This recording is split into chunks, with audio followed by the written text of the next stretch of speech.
सर्वांना श्री स्वामी समर्थ. सर्वजण कसे आहेत? आत्ता हिरवे वाटाणे मंडईत खूप आलेले आहेत. हिरवेगार अर्धी वाटी वाटाणे घेतला आहे, पाण्यात घेतला आहे आणि मिक्सरच्या भांड्यात लसूण, आलं, 2 मिरच्या आणि कोथिंबीर बारीक करून घेतल्या आणि 1 वाटी तांदूळ भिजले घातलेले, अर्धा टोमॅटो घेतला आहे आणि कांदा. आज आपण करणार आहे मसाले भात. कुकर ठेवला आहे बघा. कुकरमध्ये तेल घालून घेतले, जिरे घालते आणि थोडेसे खडे मसाले घातलेत आणि कांदा घालून घेतला. कांदा चांगला भाजण्यासाठी थोडंसं मीठ घालणार आहे. कांदा टोमॅटो भाजतोय, वाटाणा पण त्यासोबत भाजून घेऊया. तर असं चवीला बदल लागतोय. आणि इकडे मी पातेलं गरम करायला पाणी गरम करायला ठेवले.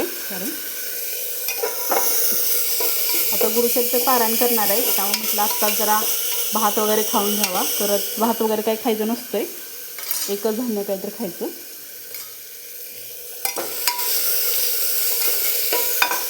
ते चांगलं परतले, मिक्सरमध्ये बारीक करून घेतलं ते सुद्धा घालून घेते. आणि मसाले भाजून झालेले आहेत आणि थोडंसं मला घरगुतीच गरम मसाला आहे बघा, तो 1 चमचा घातला आहे. हळद 1 चमचा घालून घेऊया. आणि सगळं मिक्स झालं की तांदूळ काय भिजत घातले होते, त्यामुळे काय शिजायला काही वेळ जाणार नाही. 1 वाटी तांदूळ घेतलेला आहे मी, ह्यात 2 वाटी पाणी घालायचं आणि मस्त असा भात फोडणी घातलेला आहे. आणि थोडंसं लिंबू पिळायचं, म्हणजे तांदूळ असा फडफडीत भात होतो.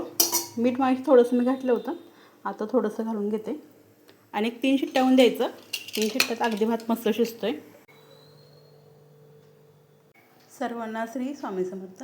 हे बघा, मी साड्यांचं पार्सल मागवलं होतं, ते आले बघा. दाखवतो तुम्हाला आता फोडून. खूप छान साड्या आहेत, मी एक नंतर दाखवते. हे सुद्धा बघा कलर.